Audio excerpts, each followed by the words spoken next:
हाँ तो बच्चों आज के हम इस वीडियो में पढ़ने वाले हैं resolution of vectors. Resolution of vectors.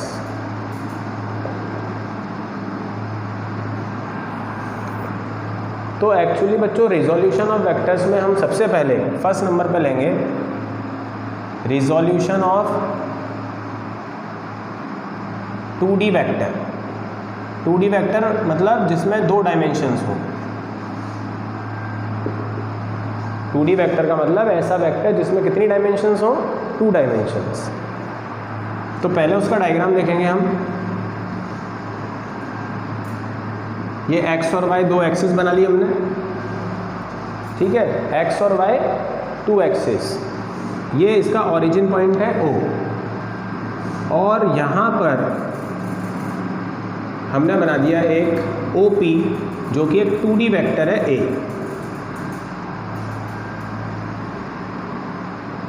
OP is equals to A vector जो कि कैसा वेक्टर है? 2D vector. तो OP हमने बनाया यहाँ पर एक 2D वेक्टर। अब इसका रिजोल्यूशन कैसे किया जाता है वो समझना है। सबसे पहले एक परपेंडिकुलर x एक्सिस पे डाल दो तो एक वेक्टर यहाँ पर AX फॉर्म हो जाएगा। सबसे पहले आपने क्या करा, एक परपेंडिकुलर x एक्सिस पे डाल दिया, AX बन गया। इसके बाद यहाँ से एक परपेंडिकुलर आप y एक्सिस पे डाल दो तो ये AY बन जाएगा। बस इसके दो वेक्टर रिजोल्यूट हो चुके हैं। तो A वेक्टर रिजोल्यूट हो चुका है 2 वेक्टर्स में, एक x एक्सिस का वेक्टर और एक y एक्सिस का वेक्टर। तो हम इसको क्या लिख सकते हैं? जो A वेक्टर है AX vector plus AY vector का वेक्टर सम है। एक बात तो हम ये लिख सकते हैं, इसको हम एक और तरीके से लिख सकते हैं। A vector is equals to AX I cap plus AY J cap, ये भी लिख सकते हैं। क्योंकि हमें पता है AX वेक्टर अगर हमें लिखना है AX वेक्टर तो हम क्या लिखेंगे? पहले AX ये तो मैग्नीट्यूड हो गया, फिर I कैप इसकी डायरेक्शन हो गई। तो AX वेक्टर को हम उसके मैग्नीट्यूड और डायरेक्शन के साथ AX I कैप भी लिख सकते हैं। AY वेक्टर को हम AY मैग्नीट्यूड है और J कैप इसकी डायरेक्शन है तो AY J कैप भी लिख सकते हैं। तो इस तरीके से सेकंड में हम इसको ऐसे भी लिख सकते हैं। इस एंगल को हम मान लेते हैं थीटा। ये पॉइंट जो यहाँ पर परपेंडिकुलर हमने डाला था M और यहाँ पर जो परपेंडिकुलर आया था वो N। तो ये कुछ पॉइंट्स मैंने बना दिए। अब आपको जो ट्राइंगल दिख रहा है फ्रॉम ट्राइंगल OMP, ट्राइंगल आपको दिख रहा है OMP, तो इस ट्राइंगल से अगर हम सबसे पहले साइन थीटा निकालते हैं तो साइन थीटा क्या होता है? Perpendicular upon hypotenuse. Sine theta is equals to perpendicular upon hypotenuse. तो परपेंडिकुलर तो थीटा के सामने वाली साइड हो जाएगी, ये PM, ये हो गई परपेंडिकुलर PM अपॉन हाइपोटेनस हो जाता है 90 के सामने यानी OP। 90 के सामने हाइपोटेनस हो गया OP। तो साइन थीटा आ गया PM अपॉन OP। अब जो ये PM है ये एक्चुअली ON के इक्वल है, तो ON अपॉन OP। भाई PM और ON इक्वल है कि नहीं है? तो ON अपॉन OP। तो sine theta is equals to ON कितना है? AY डिवाइड बाय OP की लेंथ कितनी है? A। इसमें लेंथ लिखनी है, डायरेक्शन का साइन नहीं लगाना, वेक्टर का साइन नहीं लगाना।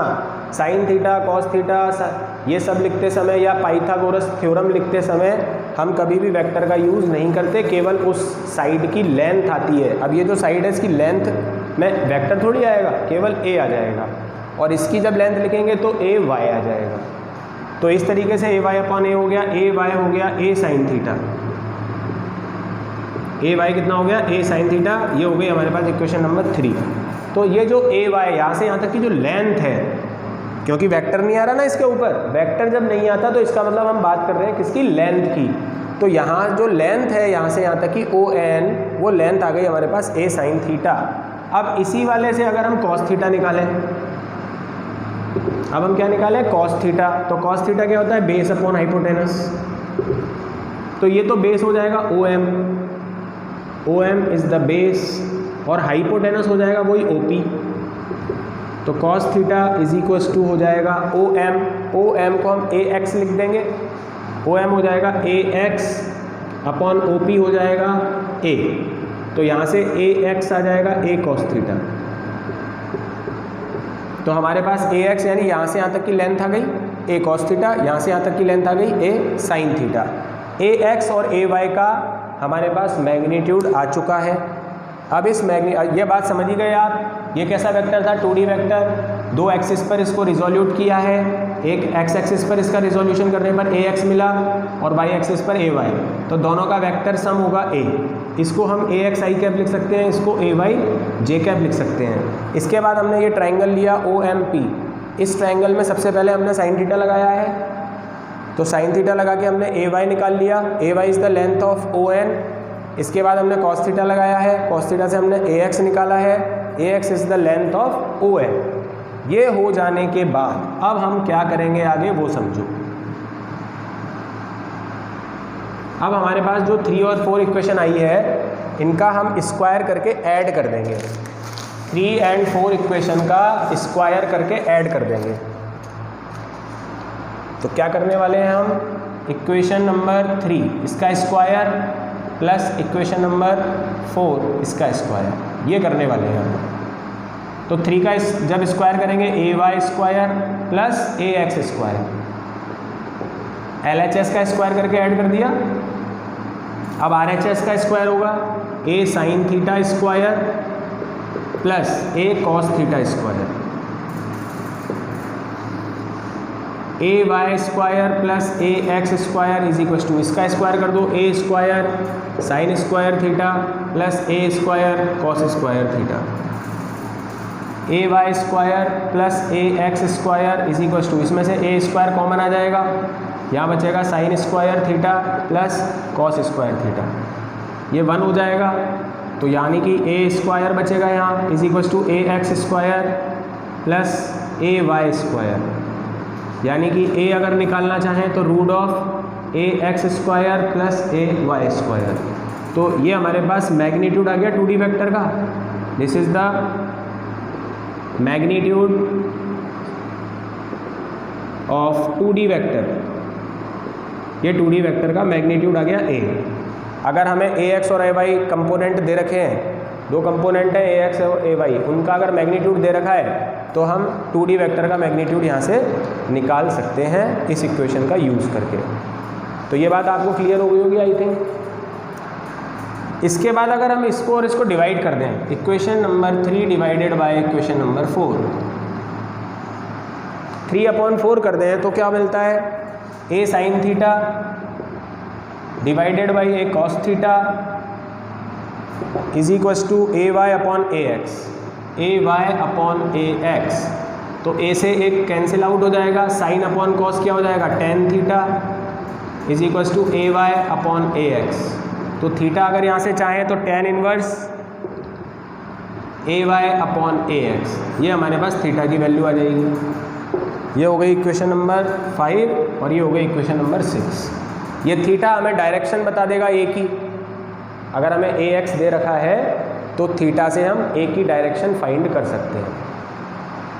तो ये पूरा रिजोल्यूशन था 2D वेक्टर का। देख लिया आपने किस तरीके से हमने AX और Y बनाए, फिर इनकी वैल्यू निकाली, AX की आ गई A cos थीटा, AY की आ गई A sin थीटा, फिर इनका स्क्वायर करके ऐड कर दिया, उससे हमें A मिल गया, A is the magnitude of 2D vector. फिर इनको डिवाइड कर दिया, डिवाइड से हमें थीटा मिल गया, theta is the direction of 2D vector, theta angle से हम उसकी डायरेक्शन भी निकाल सकते हैं। तो ये है 2D वेक्टर का रेजोल्यूशन। अब सेकंड पॉइंट आता है रेजोल्यूशन ऑफ 3D वेक्टर। अब करेंगे 3D वेक्टर का रेजोल्यूशन। तो उसका डायग्राम आपको बहुत अच्छे से समझना है।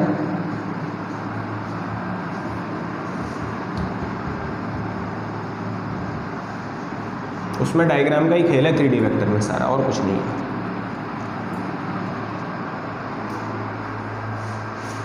तो जो 3D वेक्टर है उसमें क्या होता है, इसमें स्पेस में बनता है वेक्टर, एक्स एक्सिस बनेगी, वाई एक्सिस बनेगी, जेड एक्सिस बनेगी, और उसमें तो केवल x और y बनाई थी, इसमें तीनों एक्सेस बना दी x y z, ये ओरिजिन पॉइंट बनेगा। अब इसके बाद यहाँ पे जो वेक्टर बनेगा वो ये होगा 3D vector. 3D vector actually होता कैसा है वो मैं आपको बता देता हूँ। देखो 2D वेक्टर है अगर तो वो इस प्लेन में होगा ऐसे, और अगर यही 3D वेक्टर है तो ये यहाँ से ऐसे बाहर आ जाएगा, एक पॉइंट इधर बोर्ड पे और फिर बाहर की साइड ऐसे ऐसे जाएगा वो स्पेस में। तो अगर यहाँ पर है चिपका हुआ है बोर्ड पे तो 2D वेक्टर है, और इसका एक एंड बाहर आ गया तो ये 3D वेक्टर। दिख रहा है आपको 3D? इसकी परछाई देखो आप, ये चिपका हुआ ये बाहर आ गया, तो बाहर आते ही ये कौन सा वेक्टर हो जाता है? 3D। तो मतलब ये वेक्टर एक्चुअली ऐसा है बाहर की साइड। तो आपको क्या करना है, आपको ये करना है कि एक परपेंडिकुलर तो आपको y एक्सिस पर डालना है। ये परपेंडिकुलर है, ध्यान रखना 90 डिग्री का एंगल है, पर आपको दिखेगा ऐसा क्योंकि ये 3D स्ट्रक्चर बनेगी इसकी। तो आप इसको सीधे ऐसे मत डाल देना, जब आप यहाँ से ऐसे डालोगे ना तो ये आपको लाइन टेढ़ी दिखेगी। तो इस लाइन को टेढ़ा बनाना है, लेकिन यहाँ पे 90 डिग्री समझना है, यहाँ 90 है। तो ये सीधे सीधे बन गया AY तो सीधे सीधे बन जाएगा डायरेक्ट परपेंडिकुलर डाल के। ये y एक्सिस का कंपोनेंट आ गया इसका।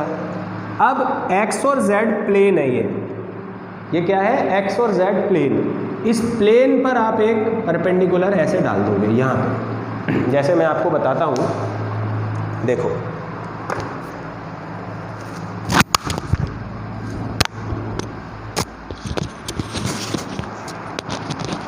ये देखो, जैसे ये प्लेन है, इसमें कौन कौन सी है ये दिख रहा है आपको? ये x और ये z, तो ये xz प्लेन कहलाता है। अब ये जो वेक्टर था इसका P पॉइंट बाहर आ रहा था बोर्ड से, P पॉइंट से एक परपेंडिकुलर इस पे मैंने ये डाल दिया। ये जो पॉइंट मिला ना, ये पॉइंट इस प्लेन पे यहाँ मिला है मुझे, यहाँ से सीधे ऐसे, ये देखो ये रहा पॉइंट, ठीक है, ये देखो ये रहा पॉइंट। अब ये जो पॉइंट मुझे मिला है इससे मैं एक परपेंडिकुलर इधर डालूंगा, कौन सी एक्सिस पर? z एक्सिस पर। देखो यहाँ से ये z एक्सिस पर एक परपेंडिकुलर डाल दूंगा, तो z एक्सिस पर जो परपेंडिकुलर डाला है ये बन जाएगा AZ,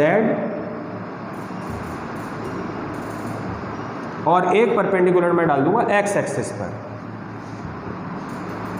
ये x एक्सिस पर परपेंडिकुलर डाल दिया है, इसको थोड़ा आगे बढ़ा देते हैं, तो ये बन जाएगा AX।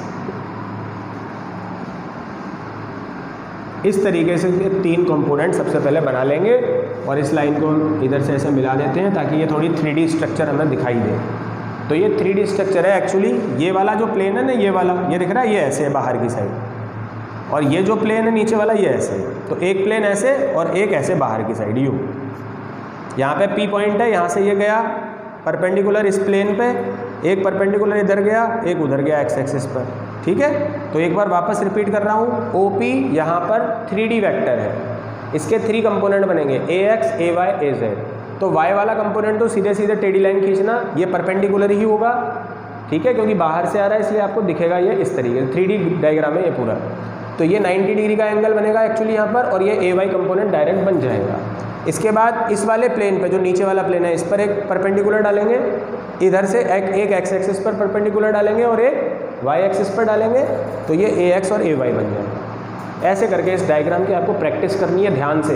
ये पैरेलल, ये पैरेलल, ये पैरेलल, ये पैरेलल, ये लाइंस पैरेलल होनी चाहिए। दिख रही है आपको डायग्राम में बिल्कुल सही तरीके से? यही लाइंस आपको ध्यान से बनानी है। अब मैं इनको थोड़ा डार्क कर दूँ, ये थोड़ा डार्क कर देता हूँ, जो लाइंस यहाँ पर बनाई है मैंने इनको डार्क कर देता हूँ। ऐसा स्ट्रक्चर आपको यहाँ पे मिल जाना चाहिए, ठीक है।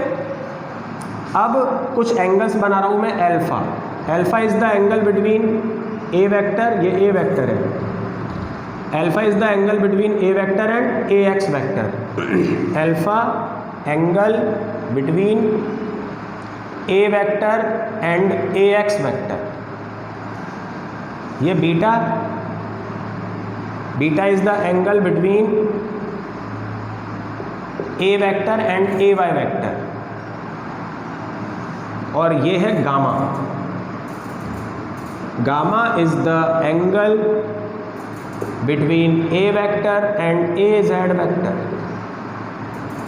तो ये 3 एंगल यहाँ पर बना दिए जाएंगे।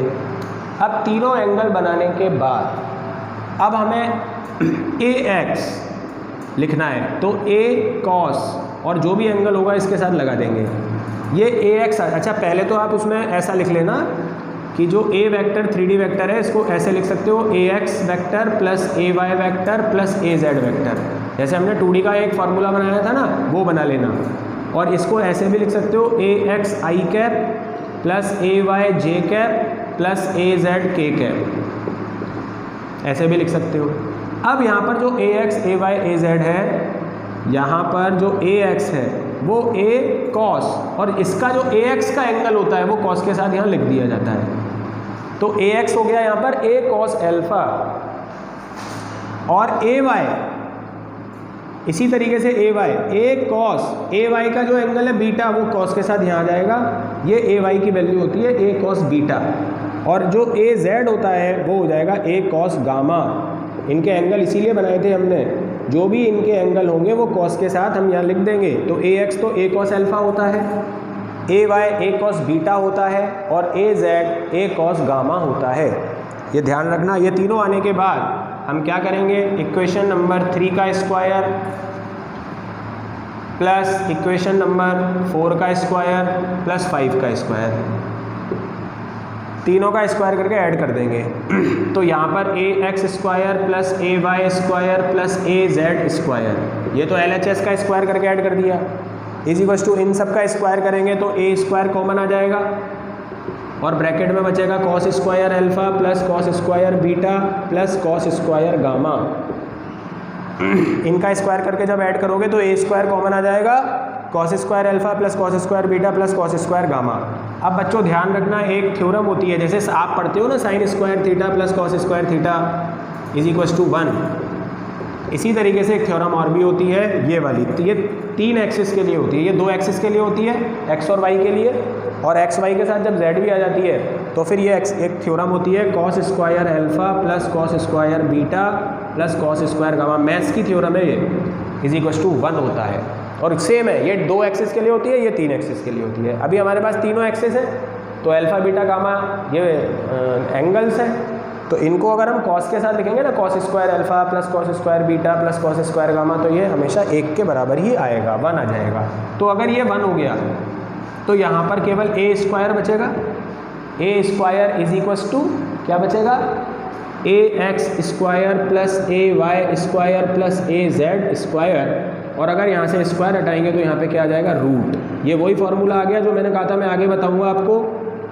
अगर ऐसा कोई वेक्टर है और इसका मैग्नीट्यूड निकालना है तो हम यही फार्मूला यूज़ करते हैं, पहले रूट लगाते हैं, रूट लगाने के बाद आई कैप के साथ जो होता है उसका स्क्वायर करते हैं, प्लस जे कैप के साथ जो होता है उसका स्क्वायर करते हैं, प्लस के कैप के साथ जो होता है उसका स्क्वायर करते हैं। तो ये हमारे पास वही फार्मूला आ चुका है। अगर यहाँ पे डायरेक्शन भी चाहिए हमें इसकी, तो यहाँ पर हमें यूनिट वेक्टर निकालना होता है। यहाँ पे डायरेक्शन एंगल से नहीं मिलती। जैसे 2D वेक्टर का रिजोल्यूशन किया था तो डायरेक्शन के लिए थीटा निकाला था, पर यहाँ पर आपको थीटा नहीं निकालना, यहाँ पर डायरेक्शन आपको यूनिट वेक्टर से मिलेगी। ये यूनिट वेक्टर, ये तो यूनिट वेक्टर होता है vector upon magnitude of vector. Unit vector क्या होता है, vector upon magnitude of vector. तो पहले तो ये पूरा वेक्टर लिख दो, a x i cap plus a y j cap plus a z k cap, और अपॉन में लगा दो इसका मैग्नीट्यूड, ये वाला magnitude, root of a x square plus a y square plus a z square. बस इतना कर दोगे, ये इसकी डायरेक्शन हो जाएगी। तो ये डायरेक्शन हो गई, यूनिट वेक्टर से मिल गई, ये इसका मैग्नीट्यूड हो गया 3D वेक्टर का। यही 2 चीज़ें हमें इस डेरिवेशन में निकालनी होती है। इस डायग्राम की आपको प्रैक्टिस करनी है। ये 3D डायग्राम है, इसमें एक प्लेन बाहर की साइड आता हुआ ऐसे दिख रहा है टेढ़ा, और एक प्लेन यहाँ पे नीचे की साइड ऐसा होता है। तो इसको इमेजिन करना, ये O पॉइंट अंदर है, P पॉइंट बाहर है, ऐसे आ रहा है, और फिर P पॉइंट से ऐसे परपेंडिकुलर इस वाले प्लेन पे जा रहा है।